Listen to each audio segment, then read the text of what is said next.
stuck but free. Ow, ow, ow, ow, ow. She whimpered, shaking off her burnt hands. You think that hurts? Milo laughed. Just wait till we kick this baby into overdrive. Missy pulled out a gallon jug with a skull and crossbones on it and smiled. We're gonna show you what we learned in chemistry class. Then she poured the liquid contents into a slot in the furnace.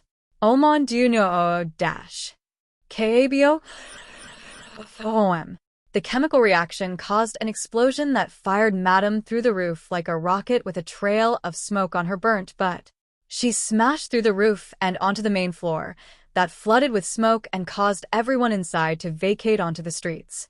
Madame Vil Ene pushed her way through the school's double doors and sauntered out into the smoke. Her butt and body ached all over and she couldn't hear anything, save for the high-pitched ringing in her ears.